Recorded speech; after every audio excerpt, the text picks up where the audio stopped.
تشی شملے شار بھی خبر نشید مطلبہ کافر مذبذبہ. تو یہ جو چیز ہے، مطلب جو متصوف ہوتا ہے وہ کافر تو نہیں ہوتا، میں اس کو کافر نہیں کہتا. میں صرف یہ کہتا ہوں کہ جیسے وہ فضول اپنے محنت کر رہا ہے اور اس کو اصل حاصل نہیں ہو رہا، اس طرح جو متصوف ہوتے ہیں وہ اصطلاحات کے چکر میں پنسا ہوتا ہے بیچارہ. وہ جو اصل چیزیں ہوتے ہیں اسے رہ جاتی ہے. تو اس سے حضرت نے پردہ اٹھایا، حضرت مجدد صاحب رحمۃ اللہ علیہ نے بڑے زبردست طریقے سے. ابھی آپ کے سامنے گزر گیا، شاید آپ کو یاد ہو یا نہیں ہو. اس میں حضرت نے جو فرمایا تھا کہ اس کی نماز سے باہر کی جو چیزیں ہیں وہ بے شک کتنی اچھی نظر آئے ہیں، وہ اس کے مقابلے میں کچھ بھی نہیں جو نماز کے اندر ہے. حضرت نے فرمایا وہ کیونکہ وہ ذل کے ساتھ تعلق رکھتی ہیں، اور نماز کے اندر جو کہ وہ اصل کے ساتھ تعلق رکھتی ہیں. تو کہاں اصل اور کہاں ذل، یہ دونوں کیسے برابر ہو سکتے ہیں؟ یہ حضرت مجدد صاحب رحمۃ اللہ کا سوچ. ہاں جی. تو نماز کے اوپر محنت جو ہے یہ بنیاد ہے. حضرت کے بعض مراقبات کے بارے میں صحیح میں عرض کرتا ہوں، وہی میں نے آپ سے عرض کیا، اصطلاحات میں جو پھنس جاتے ہیں، اصطلاحات اسی میں لگے رہتے ہیں، بس اسی کے اوپر ایک کے اوپر دوسرا، دوسرے کے اوپر تیسرا رکھتے رہتے ہیں اور ویسے وقت گزار رہے ہوتے ہیں. حالانکہ حضرت کے جو مراقبات ہیں وہ سارے کے سارا اس چیز کو حاصل کرنے کے لیے. جیسے ابھی میں نے عرض کیا، وہ مراقبات جو ہے وہ فعال لما یرید کا، پھر اس کے بعد صفات ثبوتیہ کا، پھر سے شیونات ذاتیہ کا، پھر وہ سلبیہ کا، پھر اس کے بعد شعر جامع کا، پھر اس کے بعد جو ہے نا مطلب ہے حقیقت جو مراقبہ معیت کا، پھر اس کے بعد جو ہے مطلب جو ہے نا وہ مراقب جس کو مراقبہ ہوتا ہے حقیقت کعبہ کا، حقیقت صلاۃ کا، حقیقت قرآن کا. یہ مطلب یہ جو چیزیں ان مراقبات پر اگر کوئی سمجھ گیا تو یہ اس حقیقت کی طرف جانے کا راستہ ہے. اگر اس پہ کوئی سمجھ گیا، بھئی قرآن ہم سب پڑھتے ہیں نہیں پڑھتے ہیں، لیکن قرآن کے پڑھنے کے ساتھ کیا کیفیت حاصل ہونی چاہیے یہ حقیقت قرآن سے پتہ چلے گا. نماز ہم سب پڑھتے ہیں، حقیقت صلاۃ سے پتہ چلے گا. اس طرح نماز جو مطلب کعبہ ہم سب مطلب اس کی طرف رخ کرتے ہیں، لیکن اس کا پتہ حقیقت کعبہ سے پتہ چلے گا. یہ ساری چیزیں مطلب ہمیں عملاً حاصل کرنی ہے، عملاً حالاً حاصل کرنی ہے. یہ والی بات ہے، صرف اصطلاحات کے چکر میں پھنسنا نہیں ہے.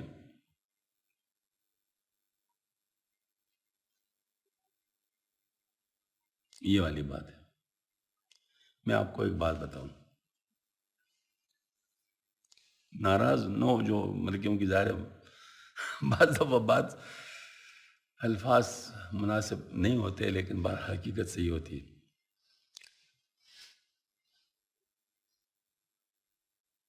ہم لوگ مراقبہ کیسے کرتے ہیں؟ مثلا وہ جو تاجلیات افعالیہ کا ہے، مراقبہ ہم کیسے کرتے ہیں؟ وہ جو سے کہ اللہ کی شان ہے، اس تجلیات افعالیہ کا جو فیض ہے وہ اللہ تعالیٰ کی طرف سے آپ صلی اللہ علیہ وسلم کے قلب مبارک پہ آتا ہے، آپ سب کے قلب مبارک سے شیخ کے قلب پہ آتا ہے، شیخ کے قلب سے میرے قلب پہ آتا ہے. اب ایک تو یہ صرف الفاظ کے حد تک ہے، یہ بالکل ایسا ہے جیسے اللہ اکبر صرف الفاظ کے ساتھ ہو. جس کا میں نے مثال دی کہ ایک اللہ اکبر الفاظ اور ایک اللہ اکبر کی حقیقت. تو کیا دونوں ایک جیسے؟ دونوں ایک جیسے نہیں. تو اگر میں کہتا ہوں فیض جیسے اللہ پاک کی شان ہے، وہ تجلیت افعال کا، وہ آپ سب کے قلب مبارک پہ آ رہا ہے، میں صرف ان الفاظ کو یاد کر لوں، ان الفاظ کو بار بار ذہن میں یاد کر لوں، کیا اس سے وہ چیز حاصل ہوگی؟ نہیں بھائی، یہ اس چیز سے حاصل نہیں ہوگی. حاصل کب ہوگی؟ میں اپنے نفس کو سرنڈر کر لوں اللہ کے سامنے، اپنے نفس کو سرنڈر کر لوں اللہ کے سامنے، پھر دعائیہ انداز میں مطلب الفاظ میں نہیں، دعائیہ انداز میں، کیونکہ الدعا مخ العبادہ، الدعاء العبادہ، دعا اصل ہے، دعا ذیلی نہیں ہے، دعا اصل ہے۔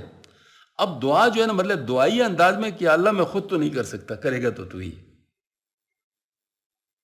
میں اپنے نفس کو جو سرنڈر کر رہا ہوں یہ تو آپ کے حکم کے مطابق کر رہا ہوں، ورنہ میں کر نہیں سکتا، کرے گا تو ہی، تو میرے مدد کرے گا تو یہ کام ہوگا۔ یعنی دعوت سے بچنا، یہ دعائیہ کیفیت کس لیے ہے؟ دعوت سے بچنا۔ تو دعوت سے بچنے کے لیے ہم دعائیہ کیفیت کے ذریعے سے اللہ پاک کی طرف متوجہ ہوتے کہ یہ کیفیت ہمیں نصیب ہو جائے، اس چیز کا فیض نصیب ہو جائے، لیکن اس کے لیے جو مجھے محنت کرنی ہے میں اس کو ختم کر کے نہیں کہہ سکتا، کیونکہ میرے والذین جاہدوا فینا، وہ میرے اوپر جو لازم ہوتا ہے میں نے کرنا ہے، لیکن میں اس کو کافی نہیں سمجھوں گا، بلکہ میں اللہ پاک کی طرف متوجہ ہوں گا۔ اب میں اگر اللہ تعالیٰ کی طرف متوجہ ہونے کے صرف الفاظ ہی مطلب لے لوں تو بس ٹھیک ہے، سارا عمر میرے الفاظ میں گزر جائے گا اور حقیقت نہیں نصیب ہوگی۔ لیکن میں جس وقت اپنے نفس کو سرنڈر کر کے ان الفاظ کے ذریعے سے نہیں بلکہ دعائیہ کیفیت کے ذریعے سے میں اللہ کی طرف متوجہ ہوتا ہوں تو پھر اللہ کی مدد بھی ہوگی، اور میرے نفس کی جو بغاوت ہے اس کے فلو ہونے کی وجہ سے جگہ بھی بنی ہوگی، جگہ بھی بنی ہوگی۔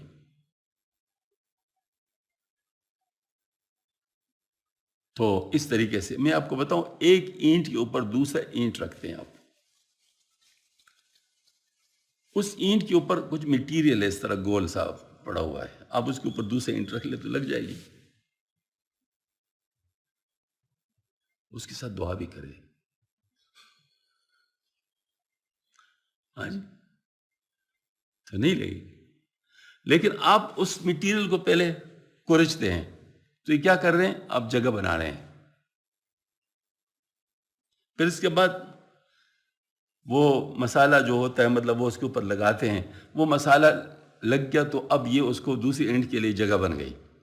اب اس دوسرے اینٹ کو آپ رکھتے ہیں، اس کے اوپر ٹک ٹک کر کے جو نا مطلب ہے کہ آپ نے اس کو لگا دیا، اب یہ اس دیوار کا حصہ ہو گیا،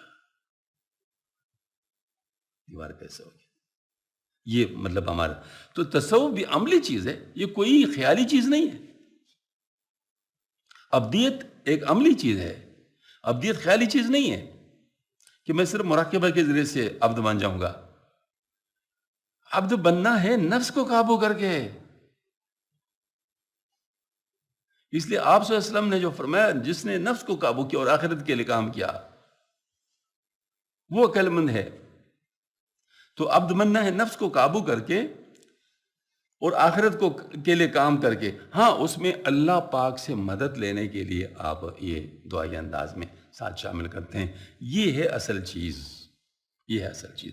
پھر ماشاءاللہ آپ واقعتاً اس لڑی میں پروئے جائیں گے جو لڑی اوپر سے چلی آ رہی ہے، چلی آ رہی ہے۔ یہ سبحان اللہ، آپ دائیں طرف دیکھیں، یہ پوری لڑی ہے،